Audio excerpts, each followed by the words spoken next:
Okay, good morning, everybody, and welcome to the council meeting for Wednesday, October the 25th. The first item is to call the meeting to order, and we'll start with a land acknowledgement. We are gathering on lands that have been home to the First Nation people from time immemorial. We acknowledge that what we now call Richmond Hill is on the lands and territory of the Mississaugas of the Credit and the Mississaugas and Chippewa nations of the Williams Treaty. We also recognize that we are on part of the traditional territories of the Haudenosaunee and the Huron-Wendat.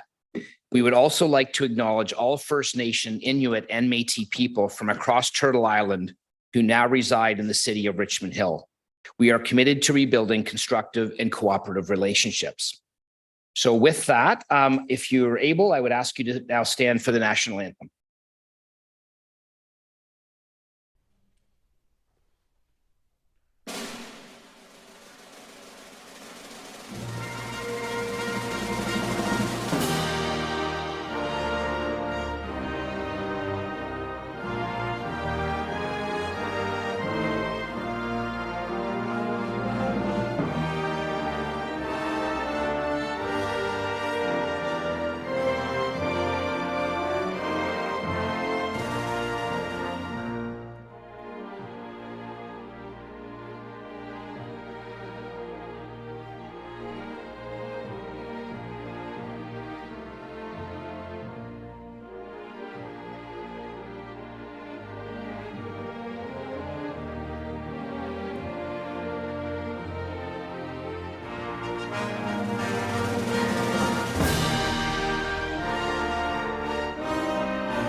Okay, thank you very much. And the next item on the agenda is a public forum, but I don't believe we have anybody signed up at this time.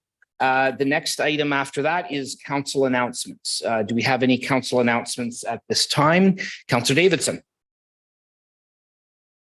Thank you, Mr. Mayor. And I just want to announce that council members and members of the public are invited to the Break the Silence, Step in My Shoes walk, raising money to support Yellow Brick House. They have a program called Schools for Change, and it's a walk to raise money for a program that aims to help prevent intimate partner and domestic violence. And it provides workshops for students in grades 6 to 12, which helps them identify signs of abuse and seek support. And it's on Sunday, November 5th from 10 till 12 at the St. Andrew's College on Yonge Street in Aurora. And I think we've heard about some horrific domestic violence in Sault Ste. Marie, and I'm sure I speak for all of us, and we're thinking about Sault Ste. Marie, the town, the friends, the family. So hopefully prevention is the way to go, and I hope to raise some money for this very worthy cause. Thank you. Thanks very much, Councillor. Councillor Liu. Thank you, Mr. Mayor. Good morning. I have two announcements. First, coming Saturday, there will be the annual Ward 3 food drive. We are collecting food for the Richmond Hill Community Food Banks. And it's 10 a.m. to 4 p.m. at the Bayview Hill Community Center, rear parking lot. So whether or not you live in Ward 3, you're welcome to drop off some food. It's all drive-through, contactless. We have lots of volunteers helping you to unload the food items. So hope to see you all there. And the other announcement I have is, last Sunday, I have the pleasure to climb the CN Tower with 18 other staff. And we were able to raise $3,926 for United Way. So I'd just like to thank all. Oh, thank you. It's not just me, it's all other staff, and I want to congratulate all the staff and whoever, Susan Collins, organizing this event. It's very meaningful, and my legs are still sore. So thank you. Just to be clear, you climbed on the inside of the tower, not at the outside, right? Okay. because that apparently is frowned upon. But no, thank you very much, Councillor. Okay, Councillor Thompson. Thank you very much. Just like to announce that this Friday, if you haven't already seen the advertisements, I'll be hosting a event on ice over at the National Training Rinks located on Edward Avenue. And it will be quite the event. As a matter of fact, there's a radar speed shot gun that will be out there, of which the mayor is going to set the time to beat. And hopefully we can get people out there who really want to do that. So please come out and enjoy. It's open to everybody. It is a free event, and it's in support of the Richmond Hill Community Food Bank. So although it's a free event, please bring a item to donate. Thank you. Thank you. Anybody else? You have one? Okay, go ahead. Thank you. Good morning. Speaking of the mayor, I have a pleasure to present greetings on behalf of Mayor yesterday at the, and I believe it's annual, yes, Canada Fire Engineering Symposium in York Region. It's really of something important we all know as talking about smoke alarms and carbon monoxide alarm would help to save life.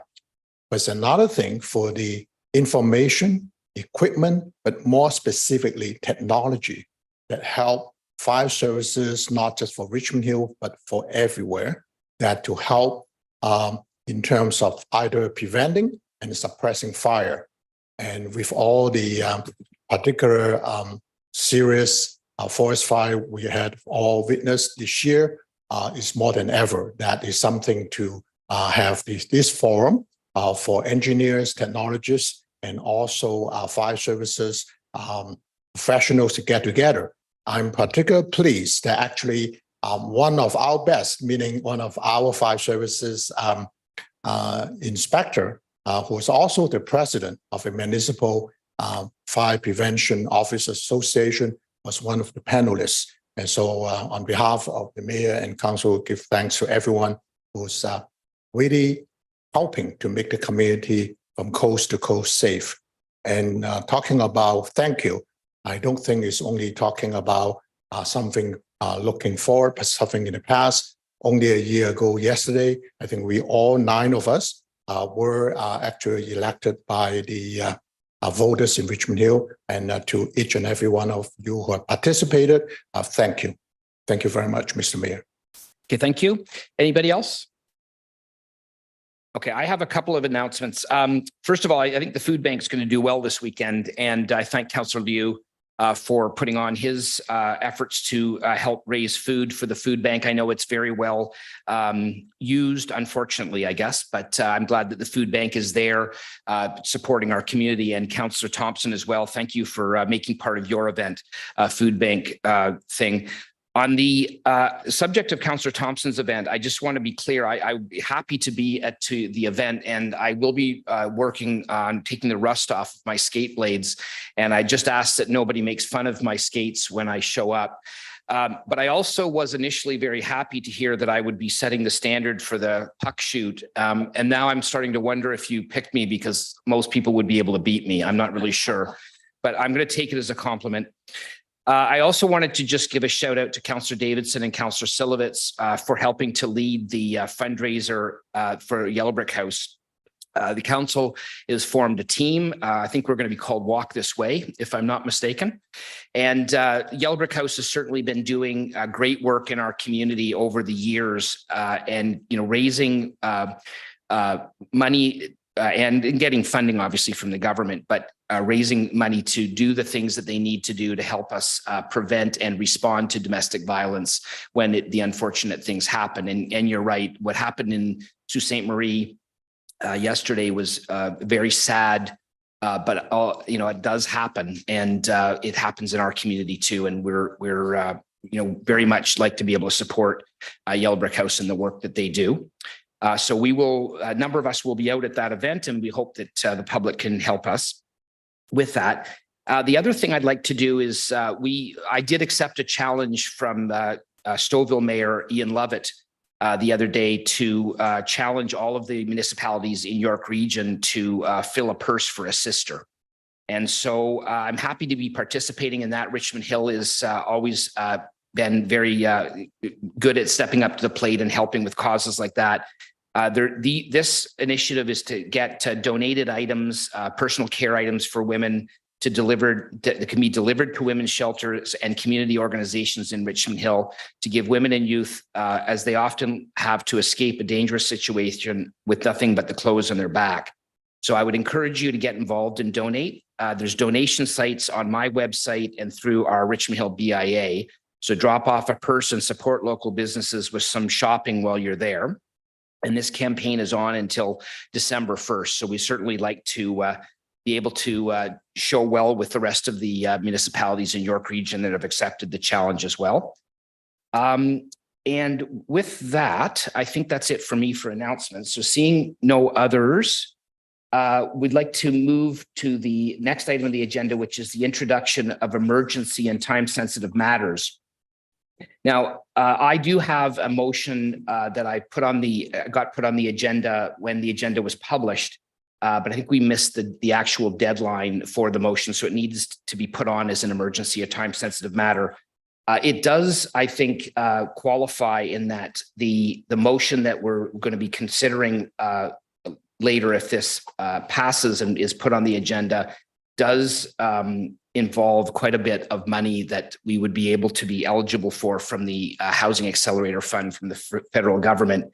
And it is time sensitive in the sense that, there is a deadline to get this passed so that we can receive funding like so many of the other municipalities have at this time. So I'd like to consider that at this time. I understand, Councillor Silvich, you'd be willing to move that it be accepted as an emergency or time-sensitive matter on the agenda. Okay, did you want to comment on that?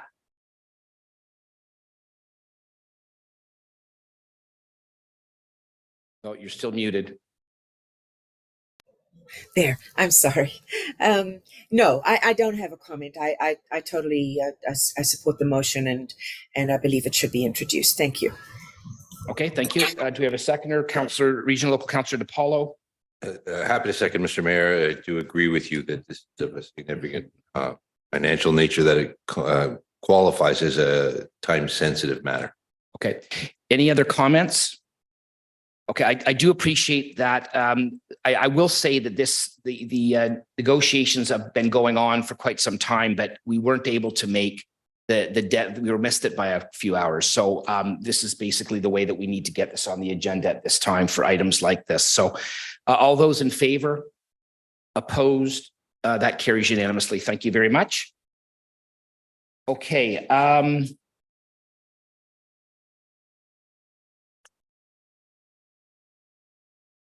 Right. Okay. Sorry about that. Okay. So next item is the adoption of the agenda. Can I get a mover for the adoption of the agenda? Councillor Davidson, seconded by Councillor Twee. All those in favor? Okay. Disclosures of pecuniary interest and the general nature thereof. Anybody? Okay, seeing none.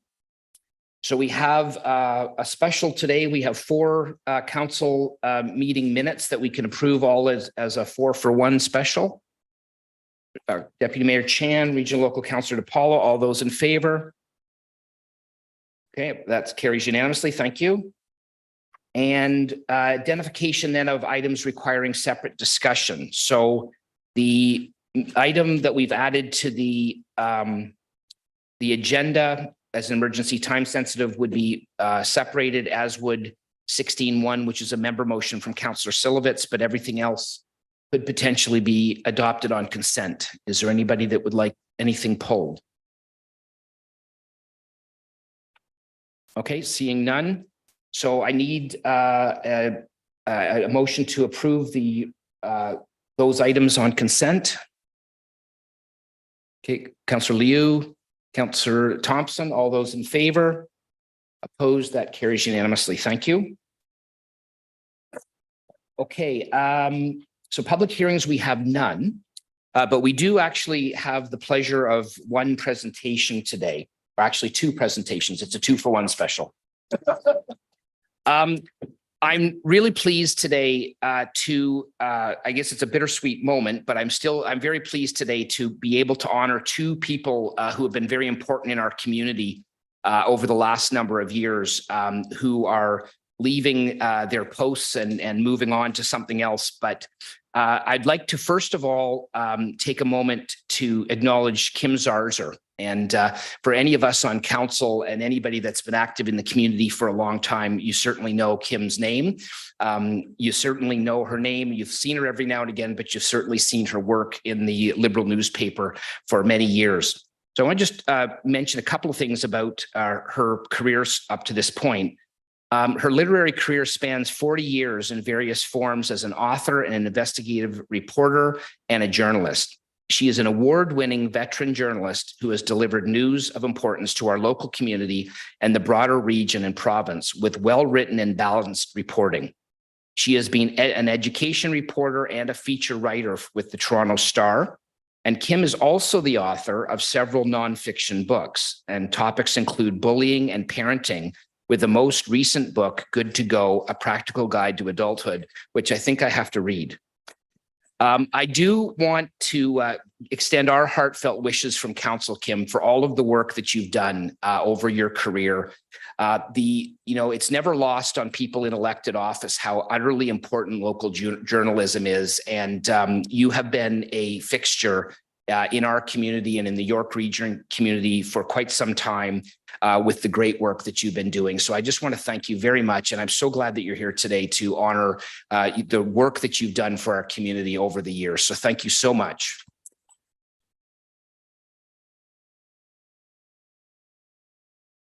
And the second person I'd like to honor is also with the York Region Media Group, Steve Somerville. So Steve has likewise been around for quite some time.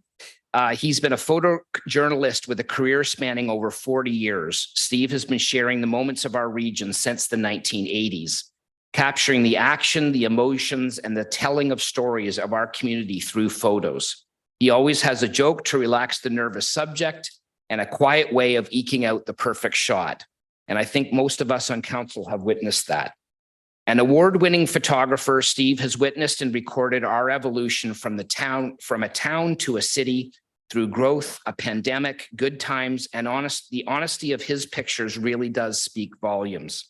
I'm constantly amazed when I look at the Liberal newspaper and see the photo credit. It's very often Steve's, and I thank him for the work that he's done. With his origins and early experience in landscape and sports photography, honing his natural talent and developing the lightning fast reflexes you need to capture the perfect moment on film or now digitally. Steve is an award-winning staff photographer with more than 30 years of experience. He was named the 2021 OCNA Photographer of the Year. And so again, Steve, I thank you very much for the work that you've done.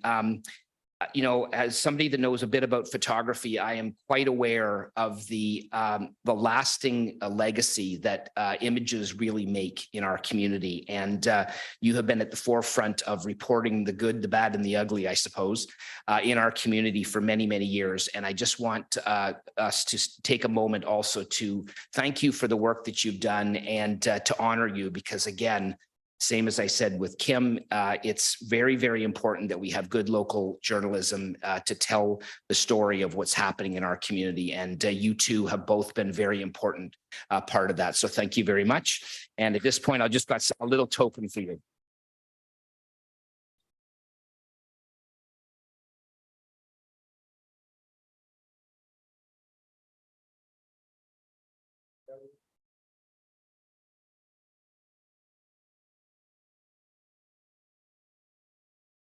So ladies first. Yeah, thank you so much for all your work. It's really an honor that you're here. And we have the community. Thank you so much. I think it's strange when that's not taking the Let's get our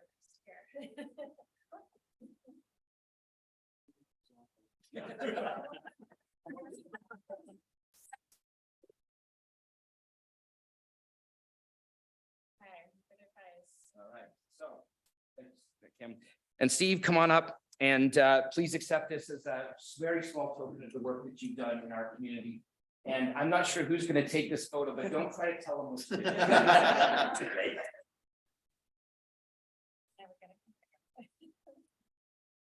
no pressure.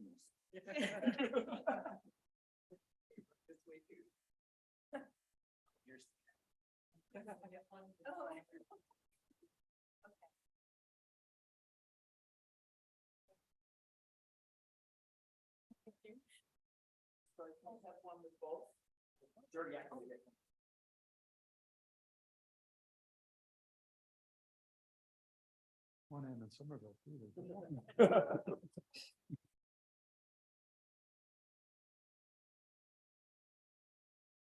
Well, this is what the paparazzi get. Okay, Kate?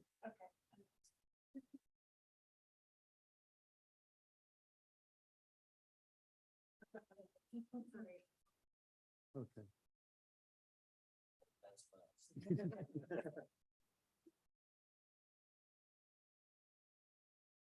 All right. One, two, three.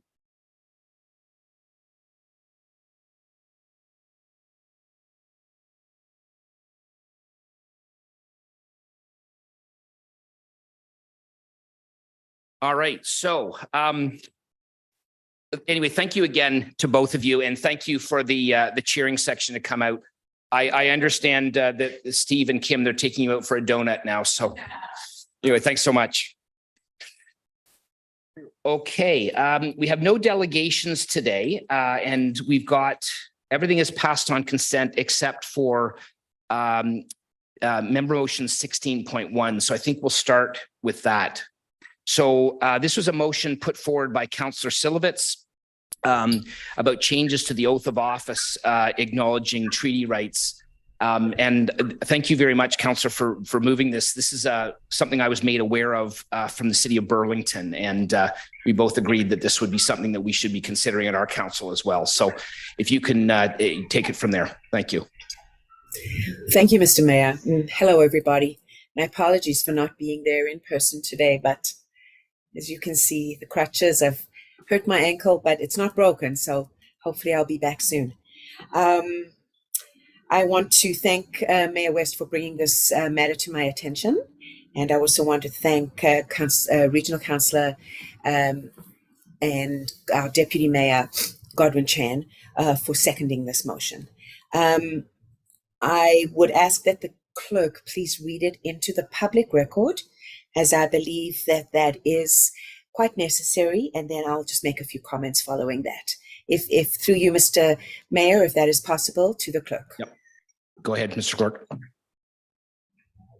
Thank you. The motion as presented in the agenda reads as follows. Whereas most municipalities in Ontario have a land acknowledgement in their opening ceremony, and whereas a clear reference to the right of Indigenous peoples is the aim of advancing truth and reconciliation, and whereas Call to Action 94 of the Truth and Reconciliation Commission of Canada called upon the Government of Canada to replace the wording of the Oath of Citizenship to include the recognition of the laws of Canada, including treaties with Indigenous people.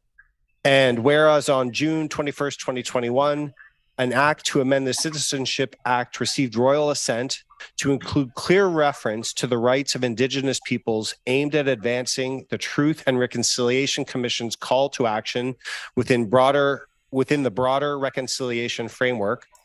And whereas the Truth and Reconciliation Commission of Canada outlined specific calls to action for municipal governments in Canada to act on, including education and collaboration. Now, therefore, be it resolved that Richmond Hill City Council requests the Minister of Municipal Affairs and Housing to make the following changes to the municipal oath of office.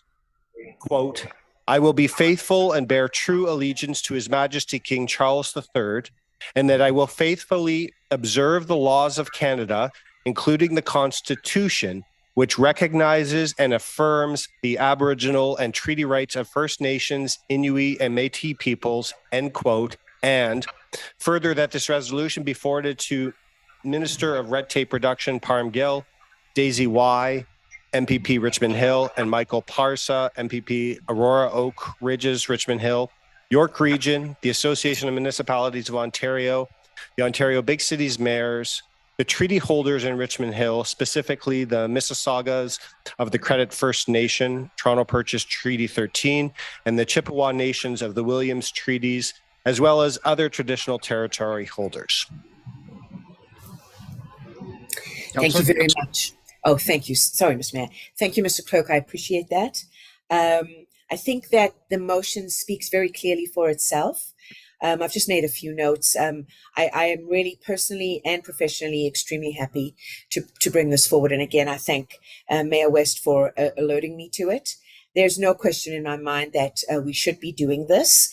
Call to action number 94 of the Truth and Reconciliation document is extremely important, not only for us, but for everybody else. There are many other municipalities that have now put this motion forward and approved it. And quite frankly, each time a municipality does motion this, it makes the case for amending the municipal oath of office stronger right across Ontario. I do believe every municipality should be doing this. As elected officials, it matters not only what we say, but perhaps more importantly, what we actually do. And this is one of those defining moments in what we do. It also serves as a legitimate companion to our approved Indigenous land acknowledgement. And for that, I think even alone stands well. What this indicates is our absolute intention and objectives to all First Nations peoples that Richmond Hill is steadfast in our commitment to inscribing the tenets of truth and reconciliation into our everyday lives, and that we uphold the tenets of truth and reconciliation with all. As important as when we give our oath of office, as important as our pledge of allegiance to our sovereign King Charles III, I do believe that this is as of equal importance that we inscribe in the oath of office, and we swear to it that we respect. I think that's the word that I'd like to use, that we endearingly and absolutely respect the rights of First Nations and the tenets of the Truth and Reconciliation document. And I, for one, would be proud to state this in the future, should I be lucky to do so, as part of our oath of office declarations at inauguration. So those are my comments. I look forward to discussion. And I hope that my fellow colleagues will agree with this motion. And again, thank you to Deputy Mayor Chan for seconding this motion. Thank you, Mr. Mayor. Okay, thank you very much. With that, Deputy Mayor Chan, go ahead. Thank you very much, Mr. Mayor. First, I'd like to thank the mover, Council Civilis, and also Mayor West for also alerting us about that the other municipalities of Ontario has also adopted similar motions. And it's well said by the mover, Councillor Civilis, and also that one of the where statement is very clear. It's part of the Constitution, which is the supreme law in Canada. So I'm very honored to be supporting and seconding this motion, particularly at this solemn moment at the beginning of the term, when we swear allegiance to the King, the laws of Canada, and specifically recognize and affirming the Aboriginal treaty rights of First Nations, Inuit, and Métis people. And I look forward to also in future other caucuses, such as Ontario Big City Mayor, which I believe they met this week, and also the upcoming board meeting at the Association of Municipalities of Ontario. I would sincerely hope that this is a motion that will be eventually adopted by all 444 municipalities in Ontario. And I'm proud to second my colleague, and I hope my colleagues and council would have pass this unanimously. Thank you, Mr. Mayor. Okay, thank you. Is there any other discussion on this? I think this is something I'm actually a little bit surprised that it hasn't been changed already, but I'm glad that this was brought to our attention, and I'm certainly happy to support this. So with that, no other speakers. All those in favor? Opposed? That does carry unanimously, Mr. Clerk. Okay, the last item on the agenda then is the emergency and time-sensitive matter that we adopted. Because it's my motion, I'd like to at this time give the chair to Deputy Mayor Chan to so that I can introduce it. Thank you, Mr. Mayor. So Mayor West, you do have a member's motion on the time-sensitive emergency nature. Mayor West. Okay, thank you. So this is a motion that we've been going back and forth for quite some time now with the federal government, and it has a lot to do with the Housing Accelerator Fund that is being introduced and announced a number of different municipalities now across Ontario. I'm not sure what the number is, but it seems to be increasing every day. What the government is asking for, aside and in addition to the other things that we have in our actual grant submission, is for us to find a way to adopt 4 units as of right across areas that are well, essentially are the neighborhoods in our city, and also to look at amending our official plan and zoning bylaw to allow 4 stories as of right within a proximity to a major transit station area. The major transit station area, I'm not that concerned about. I'm actually a little bit surprised that we're even talking about that, because the permissions that we give in our major transit station area in Richmond Hill are considerably larger in many cases than 4 stories. The part that I'm a little bit more interested in is the 4 units as of right in Eunice. Now, we've recently, as council knows, have allowed 3 units as of right citywide. So staff has gone down that type of road before, and we brought a bylaw back in the last term of council to approve that. And so the motion is asking for staff to go back and come back with a staff report and a proposed amendment so that we can satisfy that requirement from the federal government. But I think the meat and potatoes of this issue is being able to qualify and ultimately receiving the Housing Accelerator Fund monies that is being proposed by the federal government. In our with that money, we will be able to do some, move the ball down the field in a significant way for housing and for affordable housing in Richmond Hill. And I think that that's really important. We signed a pledge with the provincial government recently. It is going to be difficult to meet that pledge, but we need to work as hard as we possibly can to build the housing that we need in our community to provide opportunities that are affordable to more people. And, we are all struggling with this as municipalities. It's going to be a steep hill to climb, but we need to get there. And I think that the ramifications of not being successful in that are very dire for our community. So the Housing Accelerator Fund will help us to incentivize and have the resources and money to incentivize all kinds of different types of housing, mostly in our case on the corridors in Richmond Hill, particularly on Yonge Street, that will provide a range of housing that is more affordable to a larger group of people. And I think with all that's happened in the last year that we've been on council, this amount of money and the resources and the jurisdiction to do so really, I believe, will be make a significant and probably relatively quick difference in having some early wins on that front. So I think it is very important. We're talking about a lot of money. I think it's around $34 million that we are hoping to get at the very least. There have been a number of other municipalities, as I said, have already passed this under the same set of criteria. And we need to make sure that we're in on that first round of funding because, that money will really help us to make a difference in our community. So I have had conversations with all members of council leading up to this as this has come to my attention.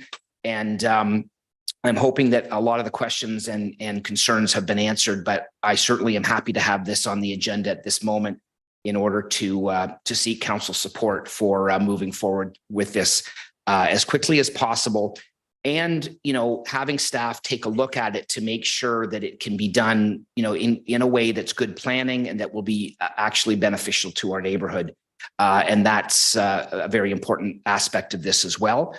And I think we really are able at this point to create a balance between those different needs of our community. So with that, thank you very much, Mr. Chair, and I'll leave that. I think Councillor Thompson had said that he would second that. So on that note, thank you, Mr. Mayor. I would turn to the seconder, Councillor Thompson, and then Regional Local Councillor DePaula. Councillor Thompson, please. Thank you very much. Through the chair, I would like to thank the mayor and staff for the work they have done. This has been done in a very short period of time, and in particular for crafting this motion. But I do believe that this motion should fully demonstrate that the city of Richmond Hill is doing everything within its power to address the current housing crisis. This is a bold move to be made for sure, and it's not going to be a popular move seen by many. But I agree with the mayor that it's very important for us to get in on this first round of funding. We come up with against situations like this from time to time where we have to decide whether we want to accept what might be seen as unpopular or a condition, that is, seen as not a particularly good planning, in some situations.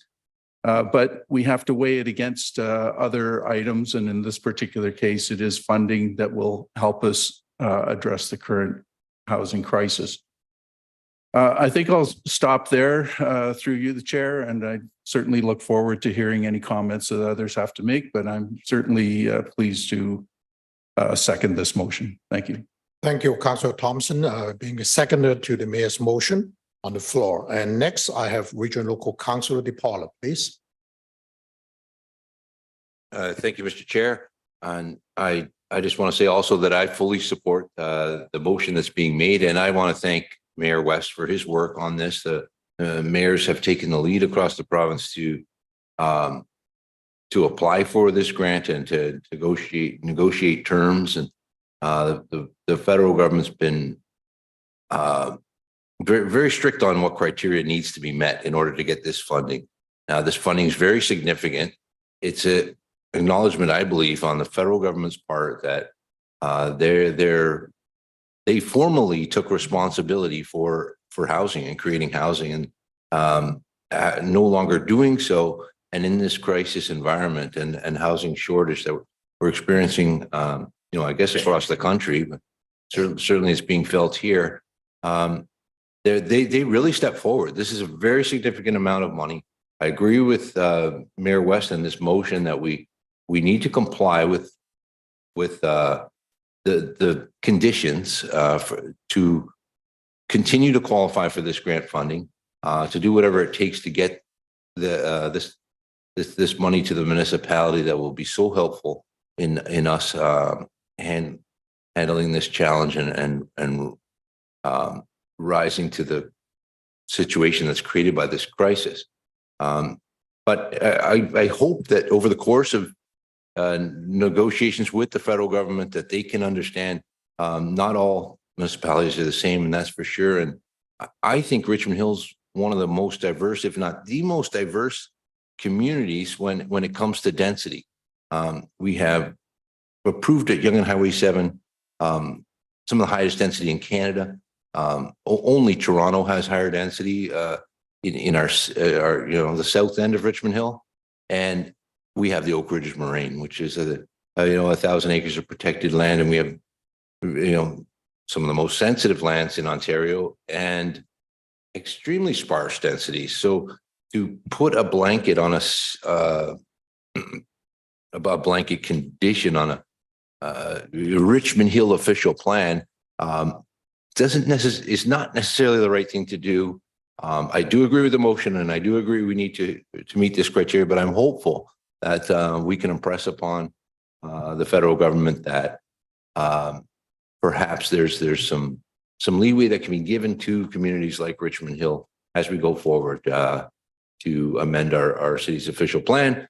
But I thank the mayor again for the motion and all the work he's doing to get this needed funding into the city of Richmond Hill. Thank you. Thank you. Next on my speakers list is Councillor Davidson. Councillor Davidson, please.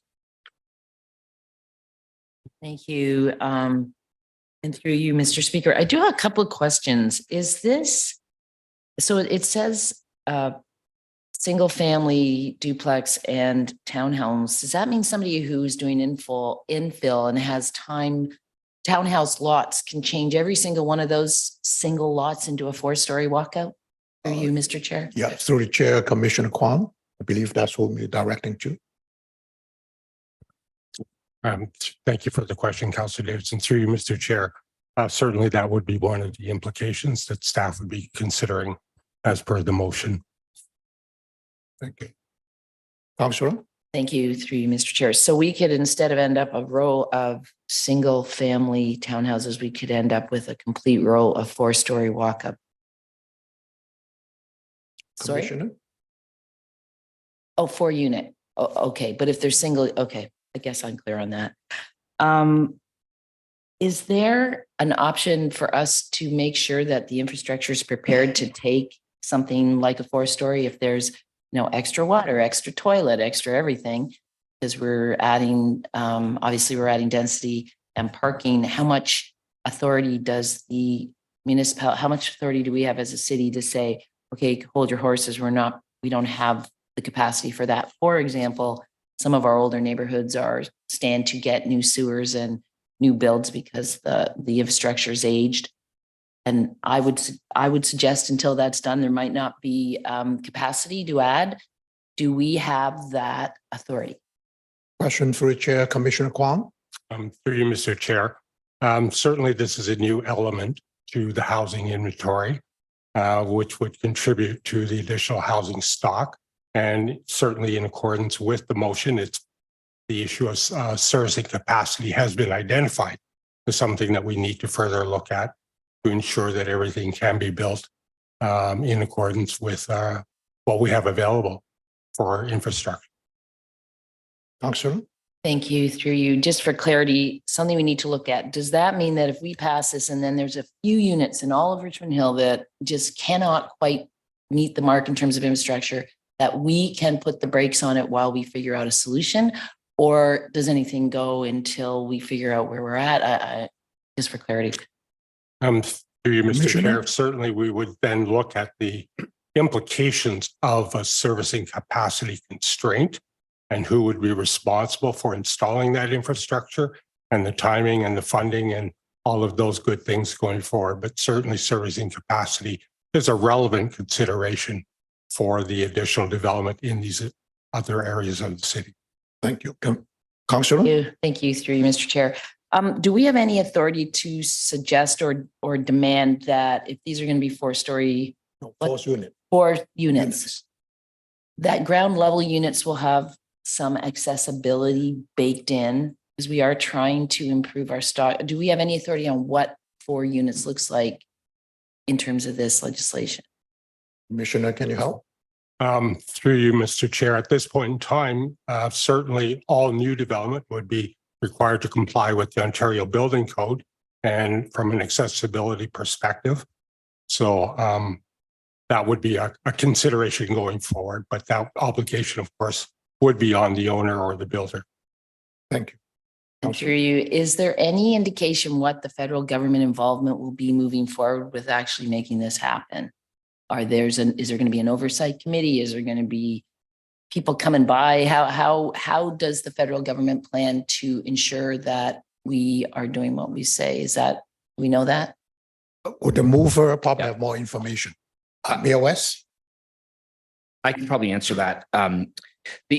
The Housing Accelerator Fund will have measures in place to make sure that what we do with the money when we get it will be used appropriately and will be helping to meet our targets and so on. So, but that's not the federal government doesn't have jurisdiction over zoning. So the Ontario Building Code and all the different criteria that the commissioner is talking about will have to be examined by our staff. And, and frankly, this is a significant change. We're not going to wave our magic wand here on council and make a bylaw up here. We need the planning staff to weigh in to make sure that this is done appropriately. And as I said earlier, with principles of good planning.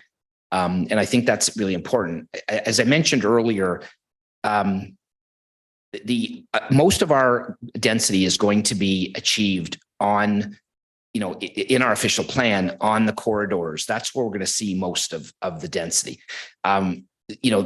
We've talked many times in our affordable housing plans that we've gone through over this term of council and the term before about different options for making gentle density in neighborhoods. And this is one of them.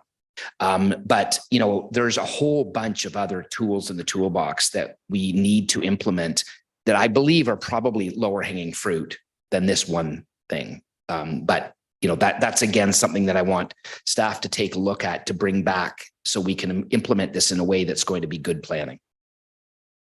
Thank you, Mr. Mayor. I'll help answer your question. Yeah, Councillor thank you Davidson. through you, Mr. Chair. I do want to say I support this motion.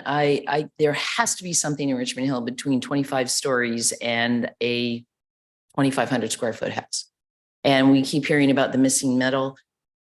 Personally, I lived in a walk up. I absolutely loved it. You ended up living in a small community. I think there's benefits that we don't know because we don't have them. And I'm not convinced that the residents aren't behind this kind of initiative. So I fully support it. And I know that the city has a lot of work to do to make it work, but I know we have very high standards and we'll make sure that we do that. So thank you. Thank you very much. And next on my speakers list, Councillor Tree, please. Thank you so much, Mr. Chair. Through Mr. Chair, the first question I have here is regarding to the number one here. So the city's official plan and zoning bylaw for permitted 4 residence units. Does that means this motion or this plan only affect our city official plan? We have 4 or 5 of them, including the village core and also Kirkland, Oakland Station, also the Highway 7 subway extension. Is the scope for permit 4 units just for the definition of city official plan areas, not for entire city?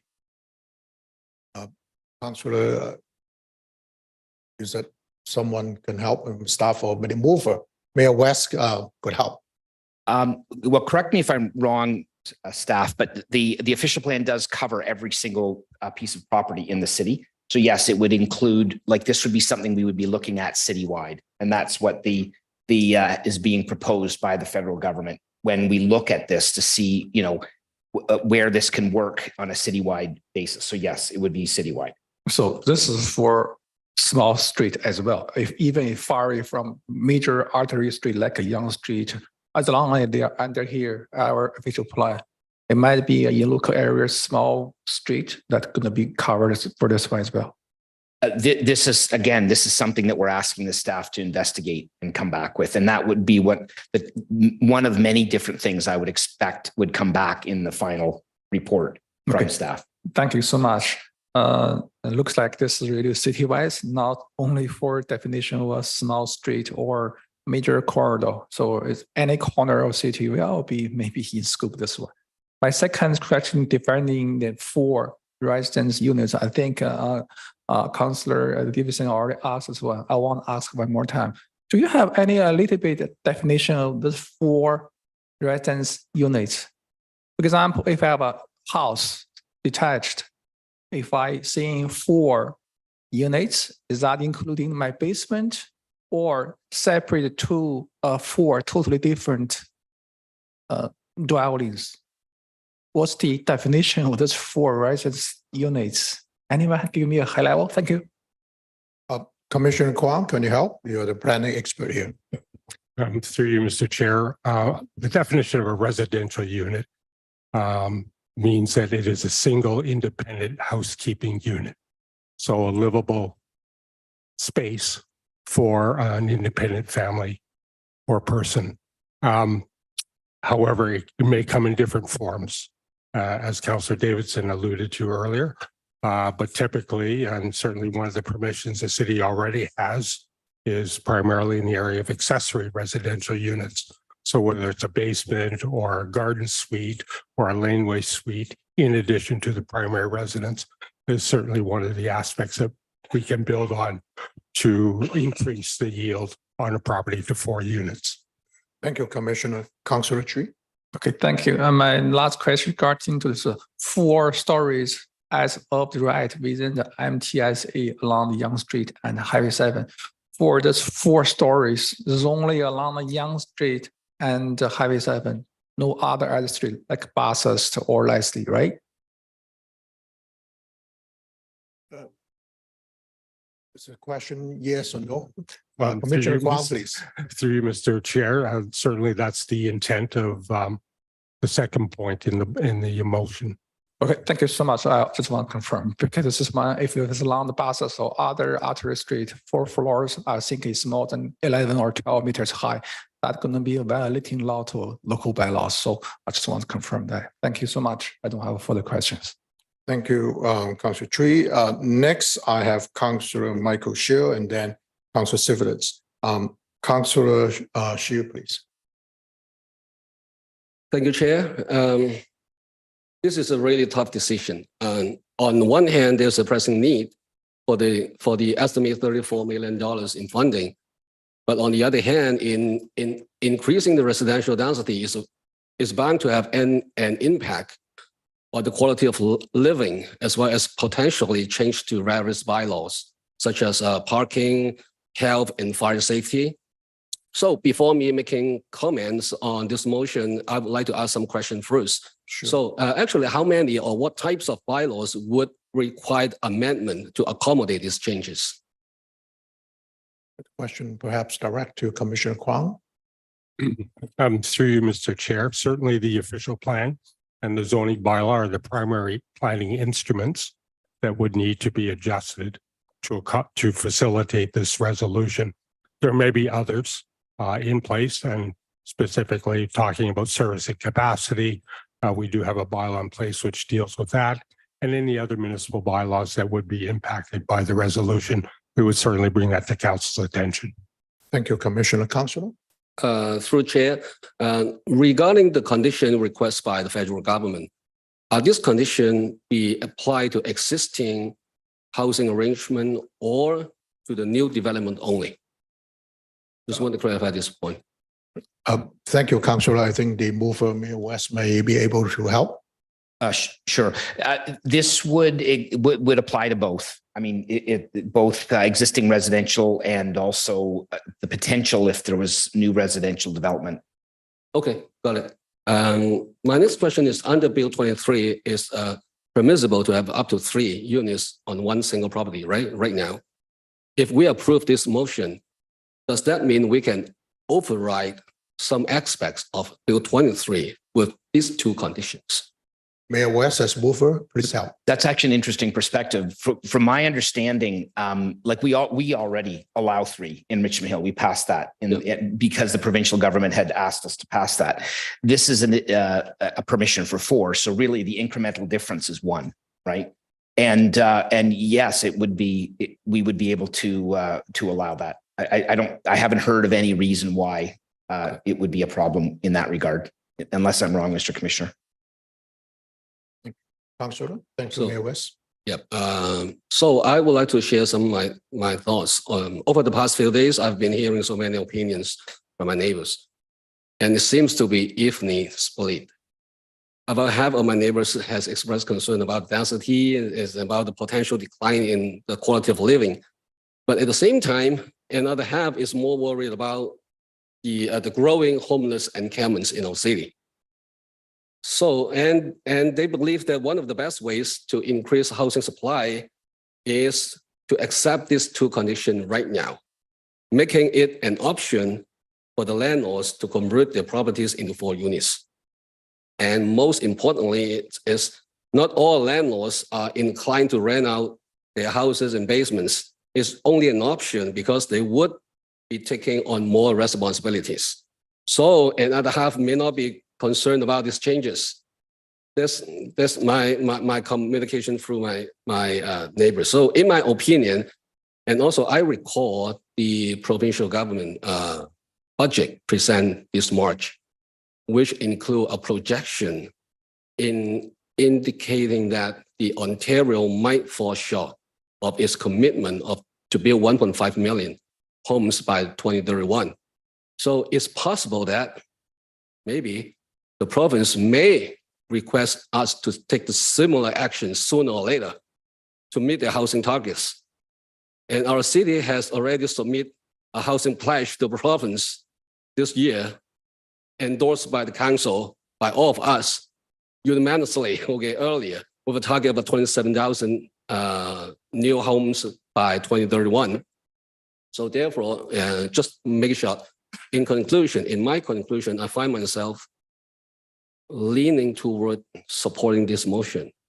I would say there is a potential that we could end up facing the same housing shortfall, even if we don't accept this offer at this time, at this moment. By then, the funding may have dried up, leaving us with a similar problem. That's my opinion. And I understand that each option has its pros and cons. And what we are doing here is just to choosing the lesser of the two evils. That's my opinion. So I would say I'm not wholeheartedly, I'm not fully in favor, but I would say I will reluctantly support this motion at this moment. So that's my thoughts and that's my comment about this motion. That's all about. Thank you, Chair. Thank you, Councillor, for sharing your thoughts and the questions. Next on my speakers list is Councillor Civilis, and then I have Councillor Liu afterward. Councillor Civilis, the floor is yours. Thank you, Mr. Acting Chair. I understand through my discussions with Mayor West, the necessity of this, but I do agree in part with Councillor Hsu. He makes some very, very good points, very salient points. And I do support this motion. I believe it is necessary, but we do approach it. I know I certainly do. I don't want to speak for the rest of council. I do approach it with hoping that it's going to give us what we need. Just to address the elephant in the room about affordability and attainability. Once again, it goes back to market value and whether or not if these units are built or they are renovated to be built as such, are they going to be offered to the public as affordable units, or are they going to be offered as market value, which is an incentive for the developer or the renovator and no one else? So that's my only concern. But we're stuck between a rock and a hard place here. There's very, very little else we can do. And in light of what I said, I would just like to add that I would hope that the development community or any private landowner who wants to do this, that they would do it keeping in mind that yes, we do have homeless encampments. Yes, we do have homeless people on the street. Yes, we do have people who cannot afford market value rents or market value purchases. So this needs to be a partnership. We can't do this by ourselves. It's very much the same for Bills 108, 109, and Bill 23. We cannot do this by ourselves. The development industry needs to be true partners where this is concerned, so that when housing opportunities are offered, they are offered as affordable or attainable to those who have to reach that particular criteria in order to get a roof over their head. So those are all my comments, but I do support this, and I understand the necessity, and I hope that the building industry Thank you. listens to what I have to say, but others as well. Thank you. Thank you, Councillor Civilis. Next on my speakers list is Councillor Liu. Councillor New, please. Thank you, Mr. Chair. Very well said, Councillor Silvitz, and I also agree with Councillor Shill. A lesser of two evils, but to me, we have no choice. We have been pushed to the corner. To me, is a threat that we have to do this. If you don't do this, you don't get the money, and it's a really tough decision. For me, it's particularly in Ward 3. They're a different, community. They're very unique. And, once we approve this or once we implement this, the term character of the community is gone. We don't have any more character of the community. Everything is going to be the same. So I feel very sad. At the same time, I understand that we need to build more houses. I do have a few questions. The first one is, what are we asking here today? The council directs staff to propose an amendment. So staff is going to come back with a proposal for council to approve. So what we are doing here today is the intent of submitting an application for the accelerator fund. Am I correct? Through you, Mr. Chair. Thank you for the question. I think the mover can share what the intent is for this. Yeah. Mayor West. Thank you. The accelerator fund application has been in for quite some time, and the staff has been working on it, and I have been involved in to some degree as well in working on this for quite a long time. And so that is a definitely related item, but the meat and potatoes of what you're asking about is the amendment that would be proposed and come back with a staff report explaining, what the amendment's going to be all about. So that is the immediate action item coming out of this this motion. And that is what I would expect with all of the different considerations that we've talked about, and I'm sure many more. So there will be more discussion about this when the report comes. There would have to be, yeah. We can't make a motion. We can't make a bylaw without the support of our planning staff. Thank you. Thank you. When will the report comes back? Is there a timeline through you, Mr. Chair? Well, perhaps I can help. I'm looking at this. The motion says as soon as permitted by the statutory requirements of the Planning Act. But having said that, maybe Commissioner Kwong, the workload of your area.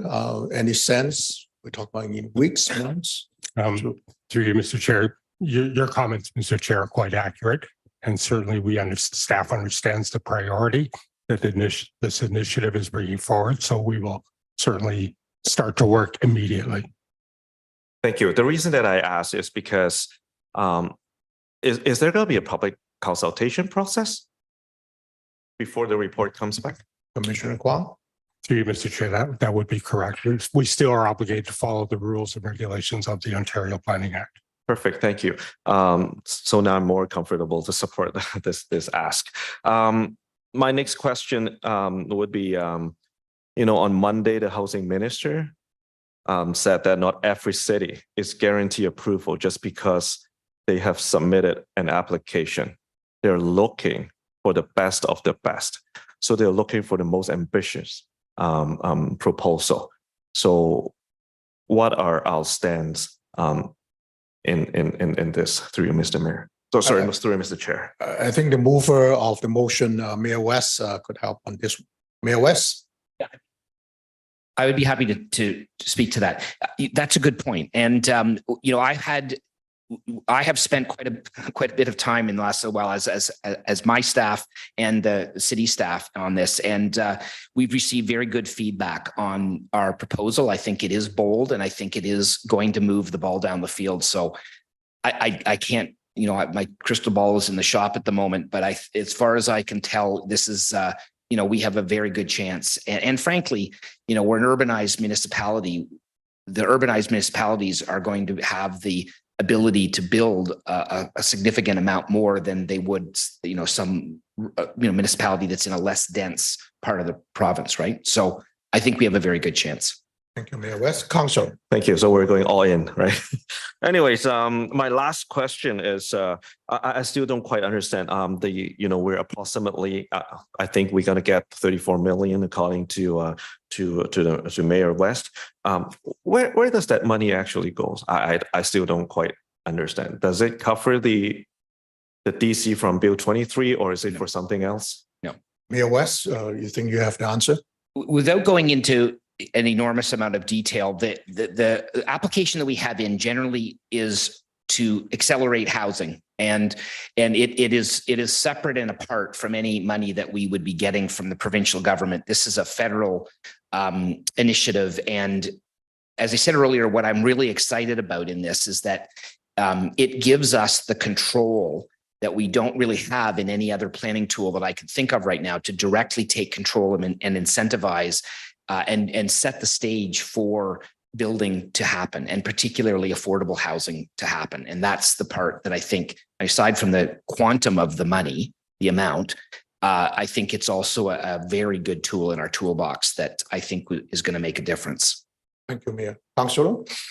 Thank you. That's all my questions. Thank you. I do have members of the council wish to go to second round, but I, as the chair, hasn't had a chance to provide input.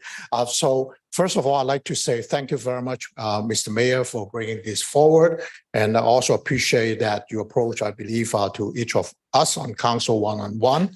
I did express my immediate concern is on this missing middle, which I'm hearing from a number of my colleagues. The important part is 4 units, not 4 stories for each lot. But at the moment, Bill 23, the points already, as also we have amended, we have actually adopted OPA 18.3, if I'm not mistaken, the planning commissioner is already allowed that 3 units per lot.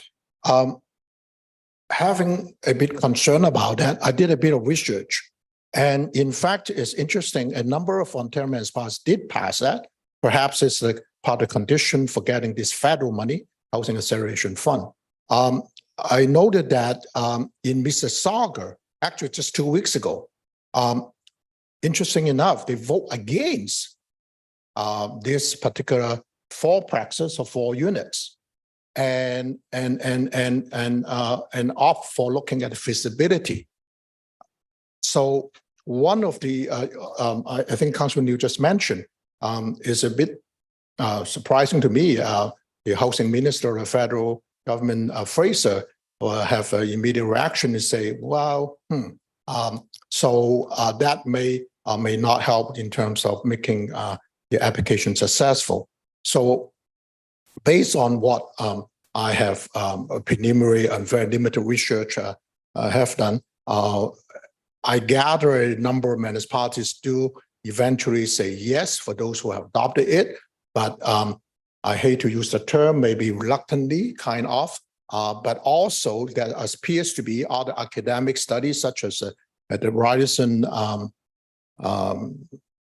City Building Institute and other places at York University for experts who did this. The trend seems to be, I'm oversimplifying, of course, is that it kind of supporting the livability of an urban place with more infill, with more units within the already established areas. So and I took comfort because I did ask whether, in fact, with Mayor beforehand, and I think it's confirmed today, there'll be public consultation on this part of the motion of the mayor. Because when I read it carefully, it's the direct staff to propose, not to approve today, propose an amendment, and then would come back as soon as permitted. That was a question Councilor New asked. But also interesting, perhaps one thing that I would ask the commissioner for myself, the additional criteria mentioned in this motion, it only talks about such as servicing capacity. Can you help to elaborate? If you could, Commissioner Kwong, what are the additional criteria other than, or in addition to, servicing capacity that from a planner may think of? Thank you for the question, Mr. Chair. The one that immediately comes to mind, of course, would be environmental constraints and those types of opportunities to physically take advantage of the permissions. that presumably the city would offer all landowners in the city. Thank you. So initially, before I did all this research, I was contemplating of making amendment to this, basically also saying that, okay, hold a second, the idea is good, but let's do a feasibility and consult with the public beforehand.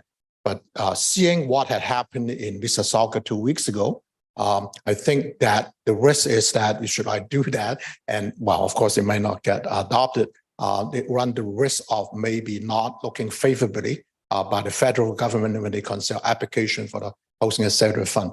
On that basis, I have to say that I would be supporting the motion, knowing that there will be opportunity for members of council as well as the public to comment on that when it comes back. So that completed my time for the first round. And for the first round, I have a second round, Regional Local Council DePaula.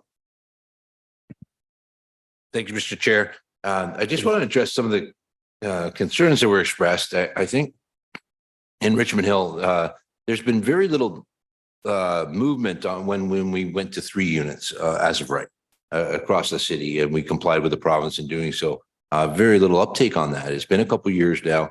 I don't think that the 4 unit is going to be, it's not going to move the needle here in Richmond Hill. I think in other communities, it's going to change the way homes are built in new areas. But in cities where they have green belt areas, not green belt, but they have green field and new developments. Richmond Hill, we're built out. So in order to change, you'd have to retrofit an existing home to 4 units. It's not viable, at least right now. It's not being done a lot. I don't think there's going to be a lot of change, but they can already go to 3. 4 is not going to be too much difference. I understand the concern. Well, we're already at the upper limits of our parking ability on streets, and what we approved today is maxing out what our infrastructure can support. So there's concern, but I don't believe Richmond Hill, Toronto, Mississauga, places that are built out are going to be the ones experiencing this new type of as of right development for 4 units in a typical one single family or townhouse that's already built, because there's a lot of changes that need to be made to allow for additional units. So we already are allowing 3. This is not a big change, but so it's a small impact, I think, by through a public process changing our city official plan to accommodate this request by the federal government. But it's a huge windfall, this grant, in terms of our ability to incentivize the other types of developments that we need to achieve here to address the housing shortage. Thank you, Mr. Mayor. Thank you. Thank No, you. it's okay. Thank you. Thank you. And next on the second round speakers list is Councillor Thompson, and then I have Councillor Tree. Councillor Thompson, please. Thank you, through the chair. It's true. I think we all have maybe different words for how we feel about what we're doing here. We're saying things like reluctantly. Some people might say begrudgingly.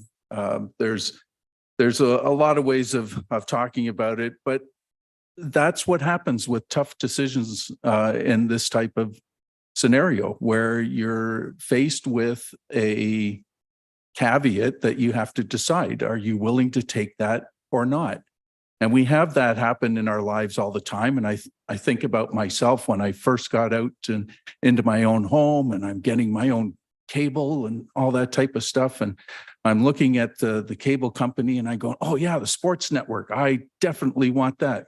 Well, what do you mean I have to take the women's network and A&E as well? I mean, what? I just need the sports network.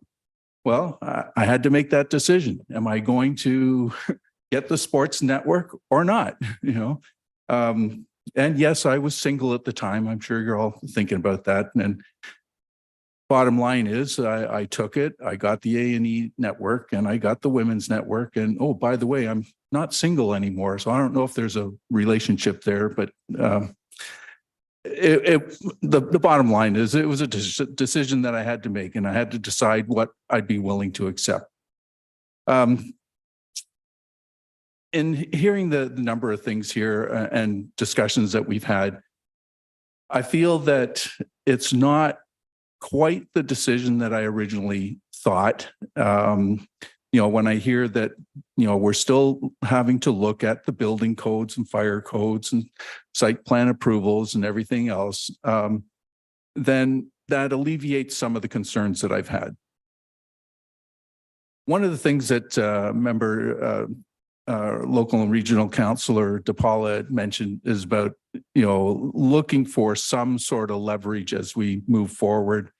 And I have to admit, I was looking for some sort of wiggle room right from the get-go. I was trying to read the minister's letter to see, okay, is there any door that's potentially open there? And in some ways, I think there is. When I look at the wording in that letter and the way it was brought back, it tells me that our local federal MPs were in the ear of the minister and that they were very, you know, doing everything to make sure that Richmond Hill gets the funding opportunities that are possible.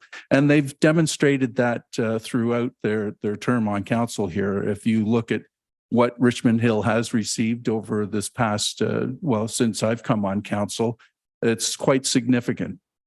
So I read between those lines, and it tells me that they will continue to look for that wiggle room for us, and that you know, make sure that, you know, our opportunities are maximized. So I'm going to guess the only reason why that letter came back was to say that, you know, if you want to get the full potential, then this is what you need to look at. And from that standpoint, I'm prepared to support that. So thank you. Thank you, Councillor Thompson. Next is Councillor Chui, and then next after him would be Councillor Davidson. Councillor Chui, please. Thank you so much, Mr. Chair. My first question regarding the due date of submission of this funding. What going to be the due date? I saw the numbers sometimes. End of October or end of November? It's a question about The submission of this funding. okay, maybe the mover can help. Mayor West. Okay, well, the HAF, as I mentioned earlier, the HAF grant proposal was put in quite some time ago, and the staff has been working on it diligently for a period of time. It's been quite a while, actually. So I think the idea here is that there are many councils and municipalities getting the funding right away, and I don't think we want to be late to the party. But I don't think that there is a specific hard date, but it's like sooner is better than later. Thank you so much. As echo Councillor Liu's comments here, because as I remember, correct me if I'm wrong. So for City of Richmond, here we have around 60,000 units of the single house, townhouse, and also the semi, if I remember correctly. So that this motion going to be impact a lot of those property owners. So as a public transparency perspective, maybe later on we're going to have a series of public meetings, consult with the public, and let hear the voice from community as well. That is my comment. Also have another question regarding number 2 here. And we have this 4 stories for Yonge Street and Highway 7.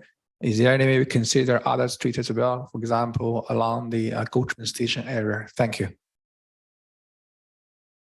Question directed to Commissioner Kwong. Through you, Mr. Chair, I believe my interpretation of item 2 is that it's very specific to the Yonge Street and Highway 7 corridors, where we have defined and proposed MTSAs for higher density or higher capacity transit. Thank you. Councillor? Thank you. No further comment, then I move to Councillor Davidson. Councillor Davidson, please. Thank you, through you, Mr. Chair. I just wanted to say, and forgive me if I missed this, but Mississauga is going forward with this plan. Yes, it is. The Mayor Crombie invoked strong mayor powers. It is going through, and they stand to take, hopefully, part of $120 million, I believe, is their cut. So that they are doing it. And I guess I just want to say, I don't know what I'm missing, but I'm not viewing this as a frightening, scary initiative. There's just no doubt that we have to embrace change.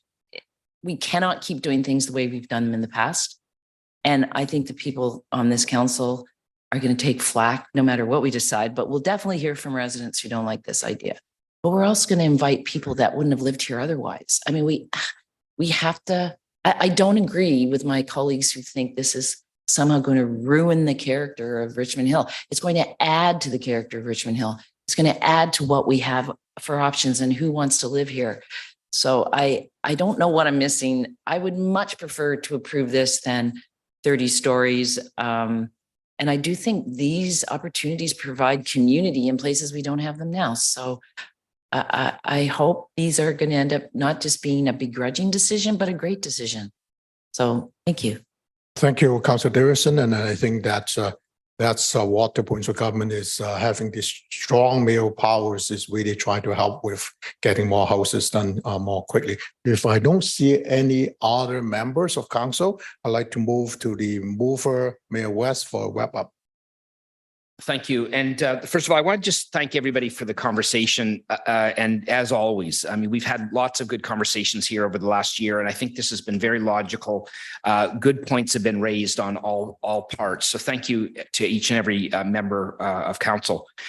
I think, you know, there's no question about it. I've spent just an inordinate amount of time over the last year thinking about affordability and what that means for our community and what that means for our future. And I know that has been shared by many of us, in fact, all of us, I'm sure. It's clear, not just in Richmond Hill, but through conversations with the Ontario Big City Mayor Caucus and the other mayors in the other 28 large municipalities in Ontario, that we cannot continue doing what we're doing and expect all of a sudden affordability will come out of the fog one day. It won't. We are going to be needing some pretty bold actions. And I really believe that, you know, there's kind of two issues going on here. I mean, I will say that, and Regional Local Councillor DePaulo said this too, like we implemented the 3 units as of right, and we have not had a humongous uptake on that. And I would expect that the 4 units as of right, we'd probably not get a humongous uptake on that over the short term either. However, and I also agree with what Councillor Davidson said, that, you know, this is a new way of doing things. I do believe we can balance the needs of the neighborhood and do it right. You know, I always come back to this, as, you know, late Mayor Barros used to say, like, we're building a city in a town, and we are. And most of the density and the affordability that we're going to be able to build with the plans that we have or are soon to have in place are to build density along the major transit corridors. And that makes imminent sense. And we are lucky compared to some municipalities who really don't have that way to build that efficiently. But I think, as I mentioned, in a time like this where we are in a housing crisis, we really do need to take bold action. And this Housing Accelerator Fund, I really believe it gives us the control that we need to be able to directly incentivize and do the things that we need to do ourselves to make this happen. I mean, we still, as a council and as staff, do have the disadvantage that we do not build the actual housing units. That's done by, you know, builders. But we need the incentives, the carrots and the sticks, to be able to say to these builders, we need you to build, and we need you to build this, and we need you to build it at, you know, this type of income bracket with that in mind. And this is what we need to be doing here. And this gives us as a municipality fairly direct control within our Housing Accelerator Fund application to be able to use that funding in a way that will move the needle and move it quickly. And so I think that this is really what's important in this conversation. frankly, on that note, I would like to see both levels of government giving us more jurisdiction and resources to be able to move the ball forward, because I really do believe if we, a municipality like this with a council like this, I really believe we could make a great deal of progress if we had more tools in our toolbox and more funding to do the things that we need to do. But, you know, every journey starts with the first step. And this is one of the steps that I'd like to be able to take and move the needle quickly, because you know, I think about all the time the number of people that really can't afford to live in Richmond Hill. They'd like to live in Richmond Hill. Maybe they work in Richmond Hill, but they can't afford to be here. And these are our kids. These are seniors who are wanting to retire, but stay in the community that they know, and all of their doctors and vendors and so on live here. And these are new people that are going to come to our community and enrich our community. And these are the people that I think about when we think about affordability. But this is only one step along the way. As we all know on council, we have the Housing Affordability Task Force that we're working hard to bring forward and implement a number of recommendations that we've already been dealing with on council to again, do all the things we need to do to build more housing and build it at a rate that's more affordable to more people. So I thank council for the conversation, as I said, and it would be great if we could pass this unanimously and send a strong message to the federal government that we are serious about this and we want to get going on it. Thank you, Mr. Mayor. I'd like to call the vote. All those in favor of the motion in front of us, please raise your hand and leave it there to ensure we got unanimous decision. Is that true, Mr. Kirk? It's unanimous. Thank you very much. On this note, I'm passing the chair back to the Mayor, Mayor West. Okay, thank you very much. And thank you, Mr. Chair, for chairing that part of the discussion. The next item on the agenda is, I believe, is a motion to move into closed session. Want to do the bylaws? Okay. So we have bylaw 18.1, 18.2, and 18.3 that we could move as one. Regional Local Councillor Chan and Councillor Tree. All those in favor? Opposed? That carries unanimously. Thank you. All right. So I need a motion then to move into closed session. Councillor Thompson, Councillor Shu, all those in favor? Opposed? That carries. Okay. Thank you very much.